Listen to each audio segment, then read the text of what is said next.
El Señor de los Milagros.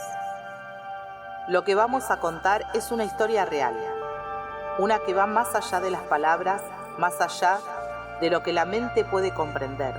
Un milagro que ha cambiado la vida de miles, una imagen que trasciende el tiempo y que sigue tocando los corazones de quienes tienen la fe. Este sorprendente milagro ha sido testigo de cientos de vidas transformadas, enfermedades curadas, almas sanadas, corazones que renacen en un lugar donde todo parece posible.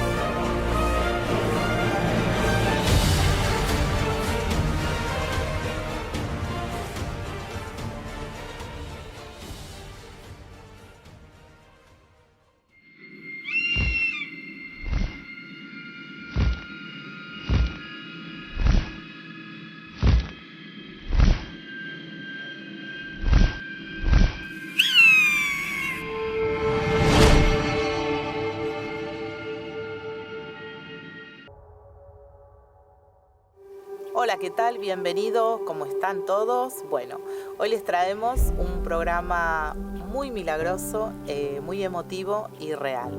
Pero antes de comenzar con esta historia tan apasionante, presento a mi compañero Rubén Rajich. Bienvenido. ¿Qué haces, Sil? ¿Cómo estás? Hola, ¿qué tal? Nada, una historia que realmente yo no conocía. Realmente creo que para gente que está buscando si existe algo, si existe Dios, es un milagro realmente tan grande que hasta parece fantástico. Tal es así que hablábamos con Lena, que está aquí en la producción, y le pregunté sobre esta historia que yo no conocía, y bueno, este hecho, desde que sucedió hasta el día de hoy, provoca... es un suceso donde se moviliza mucha gente, ¿no? Un peregrinaje muy grande en Colombia, así que para compararlo y la gente comprenda, es como si haría lo que nosotros vivimos acá, como es la procesión a Luján, ¿no? Bueno, pero antes de seguir contando, metiéndonos más en la historia, vamos a presentar también a Dayana, nuestra colaboradora. Hola, Day. Hola, ¿cómo están, chicos, ahí en el piso? Sí, así como decía Rubén, esto es un misterio, un milagro, esto que no se entiende, salvo con la fe de los que fueron, van muchas personas, después vamos a entrar bien en la historia de cómo fue que llegó. Esto pasó en Buga, en un pueblito de Colombia, y es un montón la gente que llegó y que llega, y aparte es una historia, este milagro de 1560, no es ahora, es bastante antigua, y cómo sigue hasta el día de hoy repercutiendo en toda la sociedad colombiana y creo que del mundo, pues ya deben llegar de muchos otros lugares de América y del mundo. Por supuesto. Bueno, vamos a entrar entonces en la historia. Vamos.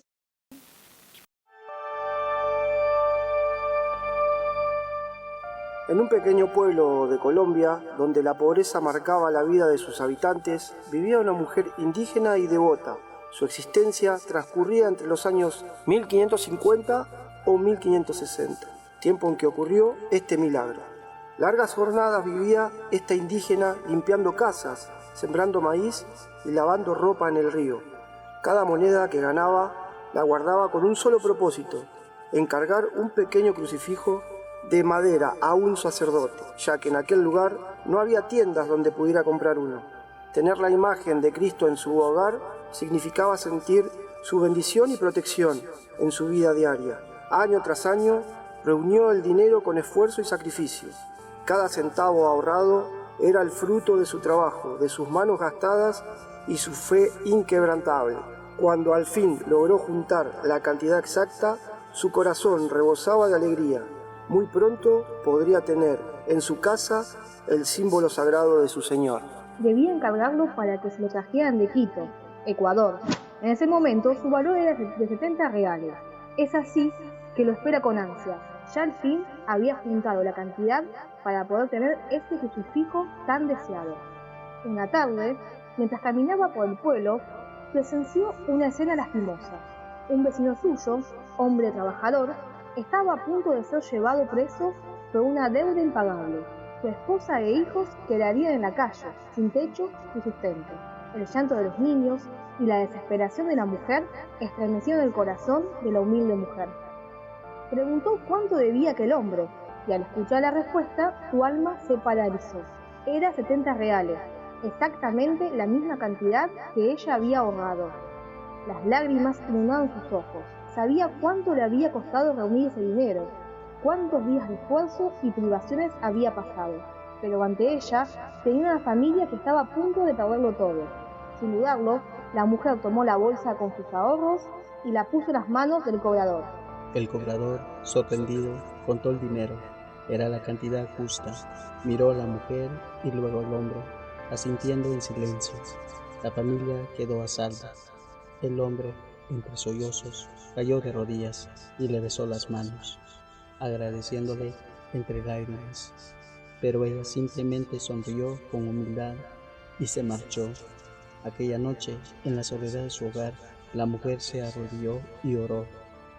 Señor, he renunciado a mi deseo más grande por amor a mi prójimo. Mi corazón está triste, pero confío en ti. Tú sabes cuánto anhelaba tener tu imagen en mi hogar. Pero mi amor por ti es más grande que cualquier cosa material. Me entrego a tu voluntad. Al día siguiente, mientras lavaba ropa en el río, ocurrió algo extraordinario. Mientras frotaba las telas en las frías aguas, un brillo inesperado la hizo levantar la mirada. Algo flotaba en la corriente del río Guadalajara. Su corazón latió con fuerza al ver lo que parecía ser una figura de madera deslizándose con calma sobre las aguas. Con manos temblorosas se acercó y la tomó. Era un crucifijo. Era imposible.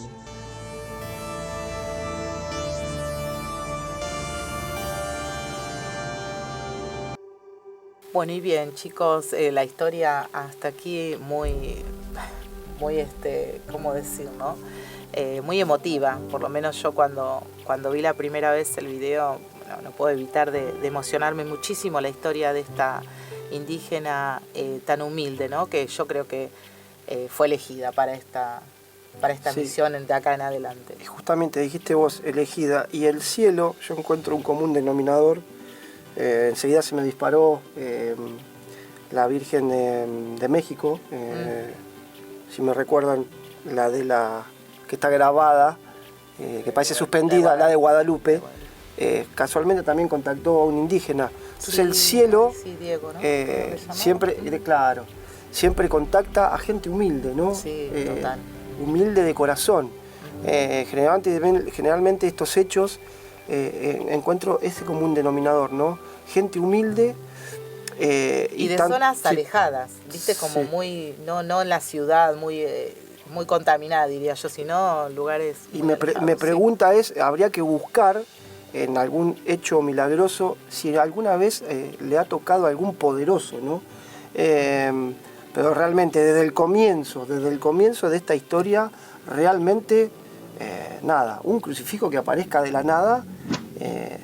Donde no solía aparecer nada, y menos sí, esas clases de cosas en un río, qué sé yo. Pero yo creo que tiene que ver también en una recompensa del cielo en el accionar de esta mujer, sí, ¿no? Alguien que no le sobraba pensó por el otro, ¿no? Como ella dijo, gracias, o sea que ella dejó la parte material por amor al prójimo. Eso fue muy... Sí, yo creo que este milagro, además de ser un milagro obviamente del cielo, nace de este sacrificio que hizo esta mujer indígena, en la cual ella no era, como decía Rubén, no era poderosa ni nada, limpiaba casas, lavaba ropa del río, y juntó, no sé si un año o dos, lo que estuvo para juntar esa plata, que tanto le costó, y en el momento justo, o sea, no es casualidad, en el momento que va con esa plata a comprar crucifijo para que venga de Ecuador, de Quito, en el camino se cruza con esta familia que estaba a punto de ser el padre, ¿no? el que estaba con la deuda, lo iban a encarcelar, y los nenes y la mamá iba a quedar en la calle, ¿no? Por ese momento era la época en que el hombre trabajaba y la mujer no. Y ella lo vio y podía haber seguido de largo porque ella se merecía. Ella trabajó por ese crucifijo material. Sin embargo, decidió dejar eso de lado para encontrar este milagro y bueno, que sea recompensada con un crucifijo material después, pero primero me parece que fue una recompensa celestial hacia su humildad y hacia su forma de despojo, ¿no? Que muchas veces no tenemos. A veces uno trabaja y obtiene cosas y no las cede. Ella cedió y bueno, fue recompensada con este milagro que bueno, que después se convierte en una iglesia y todo lo que viene después. Bueno, no, para cerrar, diría yo, la verdad que para agregar una cosita más, me hizo acordar, en algún momento contaremos una experiencia muy personal, cuando uno, además de la fe, ¿no? Cuando uno realmente desea de corazón algo, sobre todo con estas cosas, algo santo, yo creo que la respuesta es casi inmediata. Entonces, cuando uno habla con el corazón, el cielo escucha. Así es. Bueno, vamos a seguir con la historia. Así es. Seguimos con la historia. Pero ese crucifijo, ¿de dónde había venido? Sintió su corazón latía con fuerzas, sus ojos se llenaron de lágrimas. Dios mío, exclamó, comprendiendo en ese instante que aquello no era coincidencia. El cielo le había respondido. Su piel se erizó, miró a su alrededor, no había nadie. Aquello era imposible. El río Guadalajara quedaba lejos de cualquier casa o iglesia, en una zona donde no era común que brotaran objetos de ese tipo. Además, el pueblo era pobre y nadie poseía un crucifijo así, ni mucho menos lo dejaría a la deriva. Las lágrimas brotaron de sus ojos. Dios mismo le había enviado la imagen. Este era solo el comienzo del milagro. Lo llevó con devoción a su humilde hogar. No podía dejar de contemplarlo con asombro, sintiendo que aquella imagen no era algo común. Con gran reverencia, lo colocó dentro de una pequeña caja improvisada en su casa, como si quisiera protegerlo en un santuario personal. Todas las noches, antes de irse a dormir, se arrodillaba ante la imagen y rezaba con gratitud, sintiendo que ese Cristo era un regalo del cielo. Pero algo extraño comenzó a suceder. Las primeras noches, la mujer notó pequeños ruidos dentro de su casa. Un golpe suave parecía provenir de la caja donde había guardado el crucifijo. Al principio pensó que era su imaginación o tal vez el viento, pero cada noche el sonido se repetía como un leve retumbar en la madera. Al principio se convenció de que era su fatiga. Después de días de arduo trabajo, su mente podía estar jugándole una trampa. Sin embargo, con cada noche los golpes se hicieron más claros. En algún momento llegó a pensar que era una señal, pero su lógica se resistía a creerlo. La incertidumbre la inquietaba. Finalmente, una madrugada decidió levantarse y comprobar lo que estaba ocurriendo. Con el corazón acelerado, tomó una lámpara de aceite y caminó hasta donde había colocado la imagen. Se arrodilló y abrió la pequeña puerta de la caja. Lo que vio la dejó sin aliento. El crucifijo ya no era del mismo tamaño que el día en que lo encontró. Había crecido. La mujer sintió un escalofrío recorrer su espalda. No podía ser. Se acercó intentando convencerse de que era un efecto de la luz o su imaginación, pero al intentar acomodarlo de nuevo en su lugar, notó que ya no encajaba con la misma facilidad. El milagro seguía sucediendo. Incapaz de explicarlo, decidió trasladarlo a un pequeño altar que improvisó en su casa, donde pudiera venerarlo mejor. Sin embargo, con el paso de los días, el crecimiento continuó. Lo que en un principio era un pequeño Cristo tallado en madera, ahora medía el tamaño que actualmente tiene 1,33 m. El asombro se convirtió en fervor. La mujer, convencida de que presenciaba un milagro, acudió al sacerdote del pueblo y le contó lo sucedido. Aunque al principio dudó de su relato, la insistencia y la fe reflejada en sus ojos lo llevaron a visitarla. Cuando el sacerdote llegó a la humilde casa y vio el crucifijo, se quedó sin palabras. La imagen de Cristo tenía una presencia imponente y su tamaño era inusual para una talla de madera que había aparecido flotando en el río. Se arrodilló y oró en silencio, comprendiendo que aquello era un verdadero milagro.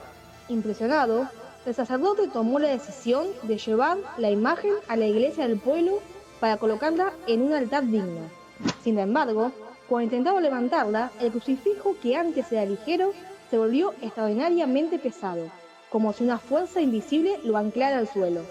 A pesar de los esfuerzos, la imagen no pudo ser movida. El sacerdote, con la voz temblorosa, comprendió lo que esto significaba. El Señor quiere quedarse aquí. La noticia se propagó rápidamente. Personas de distintos lugares comenzaron a llegar para ver con sus propios ojos el crucifijo milagroso. Muchos aseguraban sentir una paz indescriptible al estar cerca de él.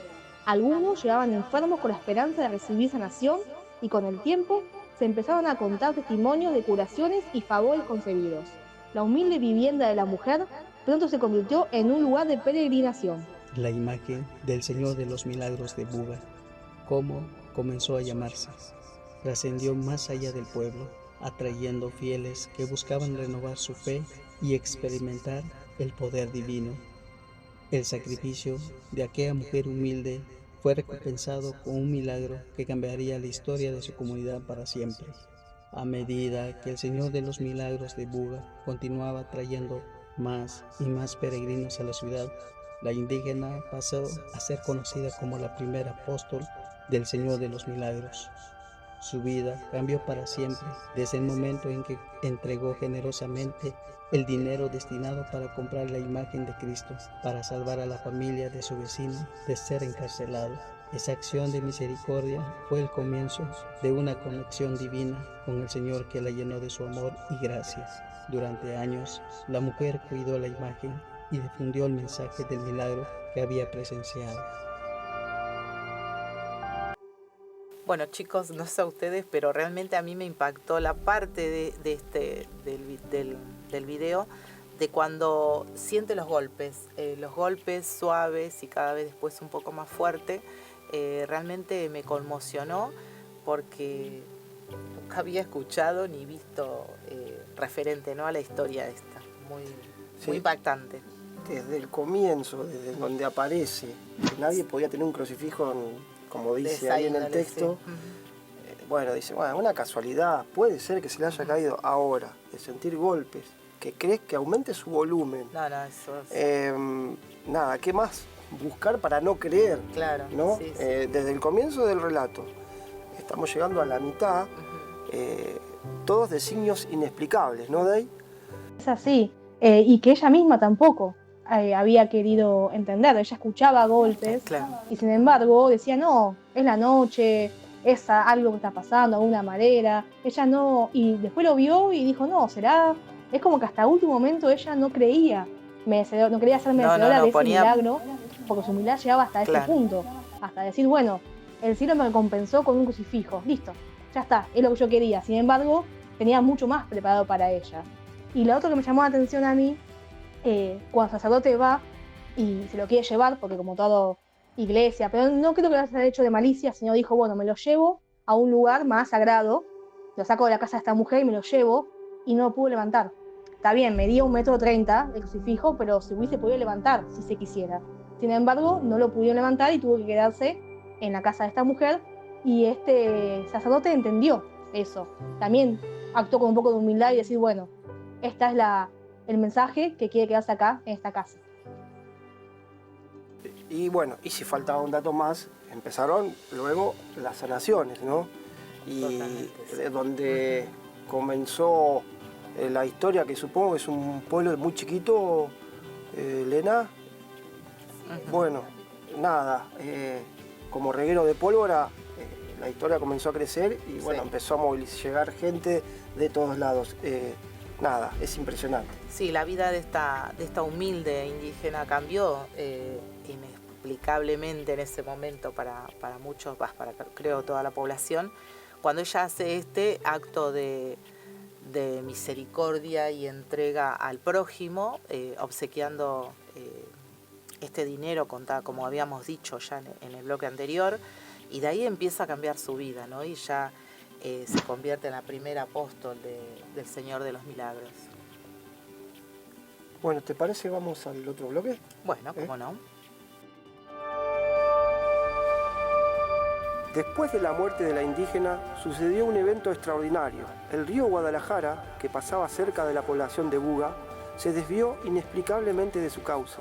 Ese fenómeno dejó al descubierto el lugar exacto donde la imagen del Señor de los Milagros había sido hallada. Los habitantes de la región vieron esto como una señal clara de Dios. Era como si el mismo río, testigo de la aparición del Cristo, se hubiera apartado para señalar el lugar donde debía construirse el santuario. El lugar que había sido bendecido con la aparición de la imagen se convirtió en el sitio donde se erigía la primera ermita en honor al Señor de los Milagros. Con la guía espiritual y el fervor de los fieles comenzó la construcción de la ermita, un pequeño templo que, aunque sencillo, simbolizaba el inicio de una gran historia de milagros.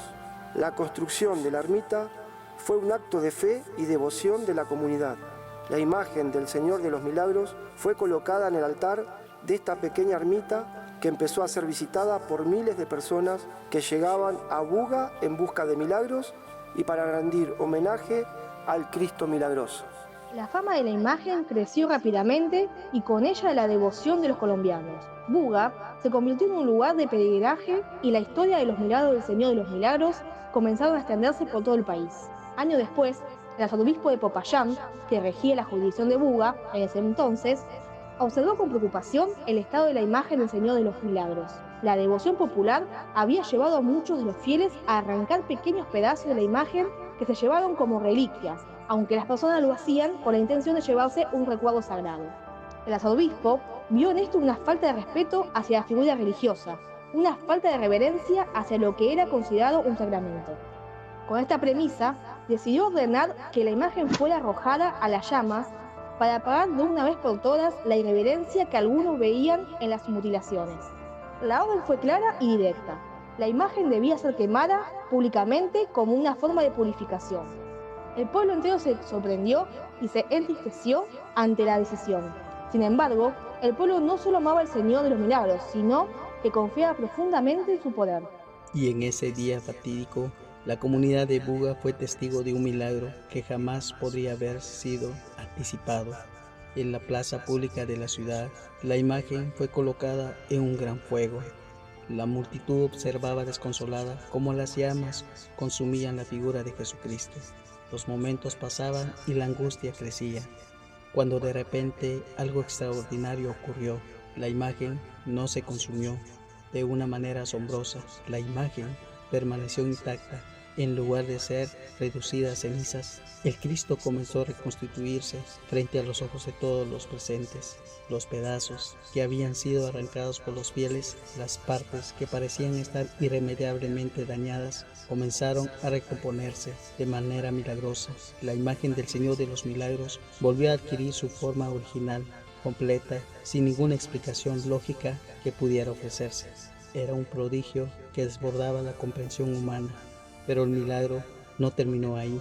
Mientras la imagen se reconstituía, un fenómeno aún más increíble ocurrió. Brotó un aceite espeso y dorado. Era un aceite que emanaba de la propia imagen y su apariencia era distinta, casi irreal. El aceite caía de la figura, escurriendo por la madera, y el pueblo se dio cuenta de inmediato de que esto no era un aceite común. La gente comenzó a recogerlo, usándolo para ungir a los enfermos y hacer curaciones. Algunos se llevaron pequeñas porciones de ese aceite en pañuelos, algodones o trozos de tela, seguros de que este aceite tendría el poder de sanar sus enfermedades, de aliviar sus dolores y de obrar prodigios en sus vidas. Y así fue. Muchos comenzaron a testificar de curaciones milagrosas que se daban cuando el aceite era aplicado.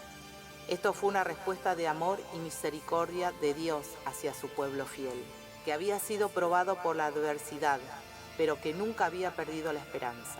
El hecho de que la imagen de Cristo se hubiera reconstituido en el fuego, de que hubiera sobrevivido a las llamas y de que comenzara a exudar el aceite milagroso, convirtió a Buga en un centro de peregrinaje internacional. Cada año, miles de fieles llegaban de todas partes del país y eventualmente del mundo.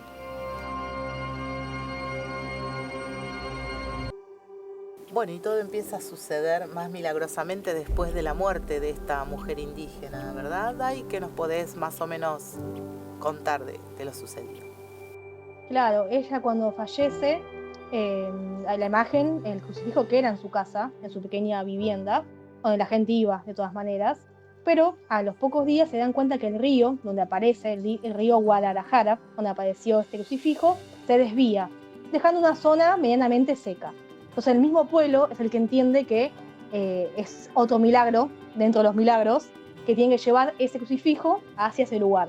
Efectivamente lo hacen, quiere decir que se pudo, porque anteriormente contamos que cuando un sacerdote lo quiso mover no pudieron, esta vez sí se pudo mover, o sea que era parte del destino de este crucifijo y se instala ahí en esa especie de parte seca entre el desvío del río. Y ahí se queda un tiempo más hasta que lamentablemente la gente con toda devoción iba y sacaba pedacitos de esa madera, pero con una cuestión no de maldad, sino de llevarse ese pedacito a su casa. Pero imagínense miles de personas yendo a ese lugar, ya no sé, pedazos de madera los fueron deteriorando. Por lo cual, un sacerdote decide arbitrariamente quemar ese crucifijo en una plaza públicamente para purificarlo. Era su forma, que en ese momento la iglesia tenía que usaba bastante el fuego por esa época, la iglesia para purificar o destruir, y bueno, es así que lo intentan destruir y surge el último milagro de todos, en el cual el fuego lo consume, pero se reconstruye el crucifijo de manera casi inmediata. Sí, cuando leía parte de este episodio, enseguida se me disparó, recuerdo de haber leído en aquel momento en la radio noticias de, por ejemplo, imágenes en el medio de un terremoto, todo destruido y la imagen intacta. Sí. Incendio, iglesia, ¿verdad? Imagen intacta. No es la primera vez que escuchamos y que vemos un suceso parecido, ¿no? Sí.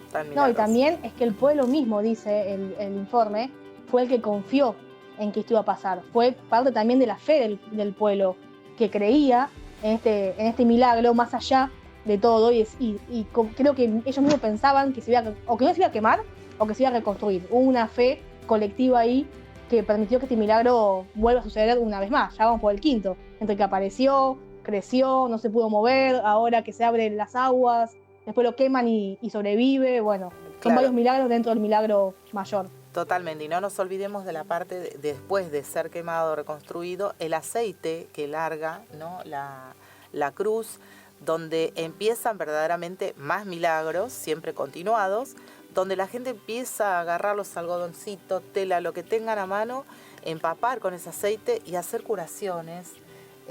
Tremendo, pero aparte no hablamos de cientos de personas, de miles, porque empezaron a venir de todas partes del mundo. Sí, otro hecho, ¿no? Se dispara la cabeza para todos lados. Con Fabián hemos sido testigos, no casualmente de aceite, pero recordás la imagen de Chascomús, que también lloraba una imagen, no era aceite, pero nunca pudimos saber qué era. Sí, San Expedito, exactamente, en la terminal de Chascomús. Hemos sido testigos de eso. Nada, que la imagen parecía que lloraba, y bueno, y después esas muestras se perdieron, ¿no? Habíamos conseguido una muestra, se mandó a analizar y no tuvimos, pero bueno, hemos sido testigos de algo similar, ¿no? Con Fabián. Bueno, Dai, no sé si hay algo más para agregar, pasamos al próximo bloque. Pasamos al próximo bloque, dale, al último. Yo soy el padre Alcides de Jesús Orozco, rector de la Basílica. Hacia 1550, 1560, pues empieza pues toda esta narración. Nos dice de una mujer indígena que siente el deseo de comprarse un Cristo y por eso ella ahorraba todos los meses. A ella le pagaban por lavar la ropa en el río Guadalajara, pues los hacendados de la región, ¿no?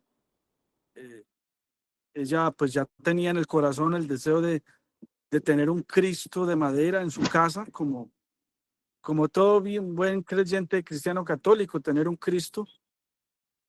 Y dice la leyenda y la historia que ella ahorraba de su dinero que le pagaban por lavar la ropa para comprarse el Cristo. Llegó el momento, pues, dice la historia, de encargar el Cristo a Quito, Ecuador, sí, de traerlo. Bueno, ella fue al pueblo, va a encargar el Cristo. Cuando ya tiene la cantidad exacta de que valía el Cristo, 70 monedas, 70 reales, ella emprende el camino hacia el caserío y todo lo que para enmendar a traer el Cristo, para traerlo, para encargarlo. Y dice la historia que ella en ese camino se encuentra con un hombre que lo llevan preso, lo llevan esposado, lo llevan los soldados, y ella se acerca y pregunta que por qué lo llevan preso. Y le dicen pues que él debe 70 monedas, 70 reales a un usurero de la región. Tenía una deuda y no tenía con qué pagarla. Ella pues entonces se despoja de sus monedas y paga el rescate de aquel hombre y pues se regresa a sus labores cotidianas, a seguir lavando la ropa. Y dice la historia que por las aguas del río Guadalajara bajó un Cristo. ¿Sí? Ella recogió el Cristo pequeño, se lo lleva para su casa, lo guarda en una caja. Dice que la caja empezó a crecer, el Cristo a crecer, y empieza la romería, empieza la gente a llegar, ya le empiezan a construir una ermita porque le empieza a llegar la gente. Pasan los años, el Cristo pues se deteriora porque las personas empiezan a arrancarle pedazos de madera, el Cristo ya queda muy deteriorado. Y un personaje eclesiástico pues viene a mirar digamos la ermita, la capilla, ve el Cristo muy deteriorado y pues dice pues vamos a incinerar el Cristo porque no inspira ninguna devoción, ya está muy deteriorado, está muy malo. Y pues dice la historia que no se consumió, que antes el fuego lo restauró, ¿sí? Restauró la imagen y dicen que empezó como a sudar algo aceitoso, el aceite. Hay personas que dicen que untaban algodones con aceite y que mucha gente se curaba. Entonces de ahí pues viene la historia, digamos, de este Cristo milagroso. La gente le pone digamos, el título de Señor de los Milagros, Cristo de los Milagros. Bueno, la entrevista la pueden encontrar en nuestro canal. Ahora pasamos unos pequeños fragmentos, pero bueno, ahí está toda la entrevista entera. Muy interesante, que también corrobora la historia, ¿no? El sacerdote de lo que estamos presentando. Y bueno, para decir que nada, simplemente como una pequeña historia, un humilde lugar, comienza esta historia y bueno, se comenzó a hacer tan grande hasta el día de hoy que bueno, los sacerdotes redentoristas, que si no me equivoco, en 1884 prometieron y cumplieron con la necesidad del pueblo cristiano, no solo en Colombia, sino de toda la gente que venía desde fuera también. Claro. Nada, comenzó a crecer de una manera donde, bueno, ahí van a encontrar un lugar de peregrinaje adecuado sí. A toda la gente de fe, ¿no? Claro, la noticia esta recorrió, pasó fronteras, porque se recorrió en todo el mundo y bueno, y viene gente de todos lados, como ya hemos dicho en otros bloques, cada uno con su petición, sus oraciones de sanación, ¿no? Con esa fe, con esa esperanza de encontrar un consuelo a lo que estamos cotidianamente atravesando cada ser humano. Bueno, Dai, ¿qué nos podés comentar aparte de estos milagros? ¿Qué pasó ahí a los pies del Cristo milagroso en Buga? Sí, esta palabra Buga es conocida, lo hicimos hace un programa anterior, hablamos de esto, de la famosa esfera de Buga, porque esto fue ahora, 2025, fue en marzo de 2025, que en Buga justamente un trabajador del campo ve primero y filma una esfera, o lo que él cree que es una esfera, hasta que hace zoom y se ve bien la esfera dando vuelta entre la ciudad. O sea, no estaba tan alejado, o sea, que lo vieron además de él muchas personas más, seguramente. esta esfera desciende sobre los cables, se va como haciendo camino y desciende y él va, se llama José, llega y la junta.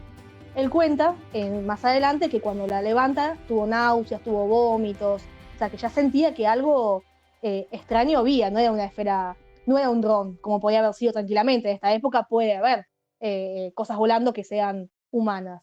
Bueno, es así que como se comunica con su primo, y su primo tiene contacto con Jaime Maussan, este investigador tan conocido que hemos hablado muchas veces de México, y también con Pier Giorgio Caria de Italia. Bueno, la historia es muy larga porque este programa lo pueden ir a ver en YouTube, está el programa anterior de la esfera de Buga, pero resumiendo, esta esfera se corroboró de manera científica en la Universidad de México, esto es importante, que era fibra óptica de otro planeta, que no era de este planeta, y que tenía muchas carbono y muchas cosas más que le hacían claramente ser una esfera extraterrestre. Esto ocurrió en Buga, ahora, este mes, y en junio fue cuando sale el comunicado oficial de la universidad contando todo esto. Hay un montón más de información de los cables, una señora que canta un mantra eso, sí, un mantra que esta esfera reacciona. Entonces, el programa está colgado ahí en YouTube, lo pueden ver completo, pero bueno, simplemente para traer ahora que este Buga, que pasó en el 1000 y pico, ahora también tuvo un nuevo milagro, no sé si milagro, pero sí algo extraordinario este mismo año del comienzo. Sí, las esferas tienen entre 12 y 12.500 años de antigüedad, 12.560 años. Bueno, y hay señales tras señales de como explicó Dai, y como hay muchos eventos de estas índoles, ¿no? Sí, estoy pensando, 2000 años que vino Dios encarnado, Dios personificado. Sí. Estamos hablando de 12.000 años, 12.000 años. Nada, bueno, cada vez la civilización Apu, cada vez estamos más cerca de la verdad, nada, ya las cuentas no dan, la historia que nos han contado, que descendemos del mono, que hubo otras civilizaciones, que el globo terráqueo está minado de pirámides, pero no me quiero ir y abrir tantas ventanas. Claro, sí, pero sí. Volviendo a la esfera, nada, tenemos datos nuevos. Hay, según las escrituras que encontraron, es San Cristo antiguo. Así que, nada, estamos en un momento donde el ser humano está pudiendo comprender, o nos hemos acercado un poco a la tecnología, a la conciencia y a la tecnología que manejan estos hermanos superiores. Entonces, nada, en algún momento en la Biblia dice, hasta las piedras hablarán. Nada, la gente está empezando a descubrir todo esto, y con respecto a la esfera, recuerdo muchos hechos donde todavía no existían los celulares. Recuerdo un caso de dos chilenos donde una de estas esferas estaban en la playa y aparece desde el mar esta esfera, pasó entre medio de las piernas y desapareció, según el testimonio de estos dos chilenos. Recuerdo ver un video cuando estábamos estudiando, analizando el tema de los crop cycles, los círculos de trigo, donde de un momento para otro aparecían estos dibujos en los trigales, y no se sabía cómo aparecían, y en algún momento apareció un video con esos primeros celulares, que los videos eran no muy de alta calidad, y se pudo vislumbrar por primera vez una de estas esferas sobrevolando el campo, y cómo esas hierbas se acostaban suavemente. Nada, pero dibujando. Si había todo ahí medio atado con alambre, nos mandaron esta prueba más que concreta de una tecnología que no es humana, y nada, o creemos, y el que no quiere creer, porque realmente no... Puedo entender que tenga un poco de temor, ¿no?, la gente, pero yo creo que ya no quedan dudas de la existencia extraterrestre, ¿no? Y también, bueno... sí, no. Perdón. Sí, Dai, sí. No, que quería agregar a lo que decía también Rubén, que estas esferas, esta sobre todo de Buga, pero también en este mismo año hubo varias esferas grabadas así con teléfonos celulares, al costado de aeropuertos, en diferentes lugares. Pero esta en particular tenemos la confirmación del mensaje de Giorgio Bon Giovanni a través del científico Semarus, que dice exactamente: las esferas de Colombia sobrevuelan la zona por motivo de sondeo y seguridad. Pero además dice: Colombia es también una base nuclear estadounidense, donde se almacenan armas atómicas de gran poder destructivo. O sea, que estas esferas están ahí sondeando y también un poco quizás protegiendo de que un día no apretemos un botón y volemos destruyamos todo el planeta, ¿no? O sea, no es que dan vueltas porque tienen ganas de dar vueltas por ahí, sino que tienen algún fin específico. También habla de la Amazonia, según como lo digan, que también es un pulmón. O sea, está siempre dando vueltas en la naturaleza y sobre todo donde hay bases nucleares, estadounidenses, rusas, China, no importa, pero donde hay un arma de destrucción masiva como la nuclear. Sí, esto es muy importante lo que decís, Dai. Es un mensaje recibido por Giorgio Bon Giovanni de Pléyades, creo.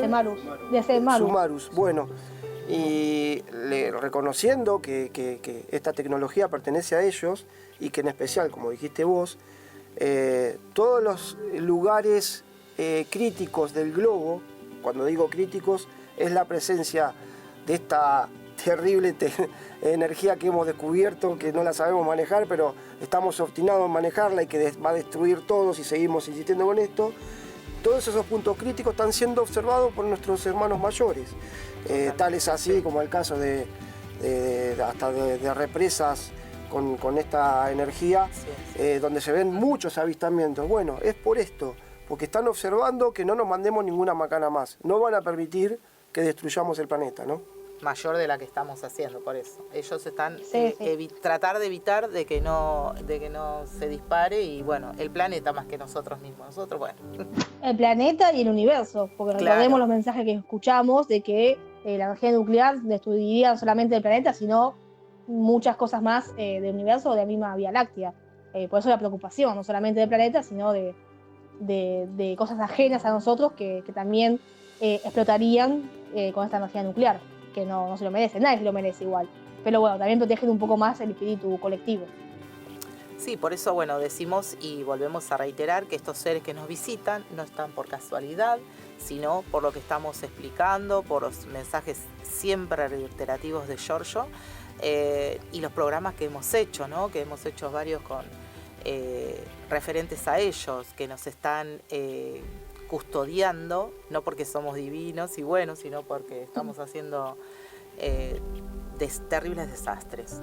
Así que bueno, chicos, la verdad que nada, les agradezco acá por estar haciendo este programa para todos ustedes del otro lado, que nos visiten, y que bueno, que esperamos sus comentarios, ¿no? Porque también nos ayuda eso a seguir dándole los que le interesan, o quizás lo que quieran seguir teniendo en cuenta de todo lo que traemos, no sobre las esferas, sino por todos los materiales que hemos hasta ahora hecho para ustedes. Así que bueno, gracias, Rubén. A vos Silvia, a vos, Dai, gracias por estar.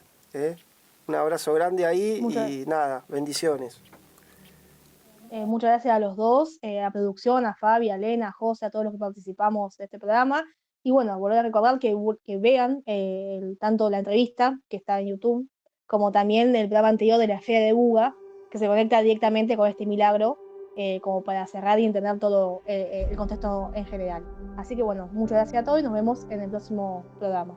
Bueno, y quiero dejar también unas palabras, pero antes de eso decir que la cruz, ¿no? Que me vino ahora la imagen, la cruz esta que fue encontrada por esta aborigen, es un Cristo moreno con el pelo ensangrentado y la boca entreabierta como agonizante.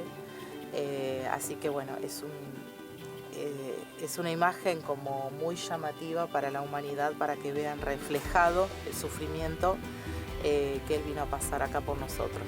Su mirada serena clavada en la cruz les recuerda que el amor de Dios nunca abandona, que aún en medio del dolor, Él sigue obrando, y así la historia continúa. Una historia viva, escrita con lágrimas, con fe, con promesas cumplidas, porque cuando el Señor entra en la vida de una persona, el milagro no es solo lo que ocurre, es lo que permanece para siempre.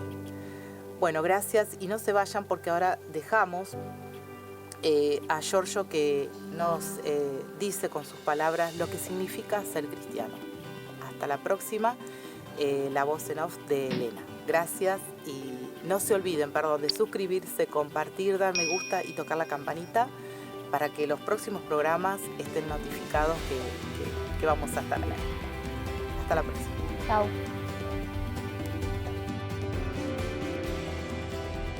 La esfera extraterrestre de Buga tiene 12.560 años. Aquí están las pruebas, dice Adoniesis. Desde hace tiempo tomamos nota de que no creen en nuestros mensajes. La esfera extraterrestre de la civilización Apu, nuestros hermanos confederados, con nuestra confederación interestelar, hallada en Buga, en Colombia, el 2 de marzo del 2025, según los investigadores Jaime Maussan y Pier Giorgio Caria, que la han hecho analizar con radiocarbono en el prestigioso Centro de Estudios Isotópicos de la Universidad de Georgia, en los Estados Unidos de América. Resulta tener, dice la universidad, una antigüedad aproximadamente de 12.500 años. Este resultado es correcto, ya que estas esferas se usan y se usaban también en la gran civilización de la Atlántida. Por nuestra confederación tiene una duración de aproximadamente 150.000 años y hemos dicho que nuestra ciencia es más avanzada que la vuestra. En 15.000 millones de años, la de los genios solares a los cuales pertenecemos, y 150 millones de años la ciencia de los hermanos que viven en el planeta inmensos en el universo de la cuarta dimensión. La civilización Apu es una de estas que forma parte de esta gran confederación. Tomen nota, entonces lean, mediten y deduzcan. Y luego Adoniesis ha dejado la palabra a un científico amigo mío, un ser de luz que viene de Alpha Centauri, de la raza de los extraterrestres rubios, bellísimos, para nosotros bellísimos, el cual dice: soy Semarus, escuchadme, como ya he explicado en comunicados anteriores por nuestro maestro cósmico Adoniesis. Las esferas magnéticas que sobrevuelan muchas regiones de vuestro planeta son sincronizadores magnéticos psiquizados, es decir, poseen microcerebros, los cuales pueden registrar millones y millones de gigas, así lo llaman ustedes. Esa cantidad de datos que logran almacenar y registrar en sus ordenadores pueden registrar millones y millones de gigas de material, video y audio en la zona circundante. Las esferas pueden también entrar en lo más profundo de los pensamientos de los seres humanos de toda el área geográfica subyacente. Las esferas de Colombia surcan la zona por motivos de sondeos y de seguridad. Colombia es también una base nuclear americana donde se guardan armas atómicas devastadoras que los servicios de seguridad de la CIA y los servicios complacientes de Colombia ocultan incluso a sus propios presidentes. Y también en la zona que concierne a la Amazonía, un área donde nosotros, seres de luz, tenemos base de apoyo de notable importancia estratégica. Están estas esferas que sobrevuelan, además de nuestras naves espaciales. La esfera fue construida hace 12.000 años y algunos cientos de años más, exactamente 560, y ya era operativa en el continente Atlántida, entonces colonizado por nuestros hermanos de las Pléyades. Continuaremos dando prueba de nuestra existencia y de nuestra presencia en medio de ustedes. Los próximos 7 años de vuestro tiempo serán cruciales para vuestra existencia y también para la última llamada que concierne a los llamados y a los elegidos. Nosotros ciertamente salvaremos lo salvable. Paz, Semarus y la hermandad de Adoniesis se despiden. Planeta Tierra, 5 de octubre 2025.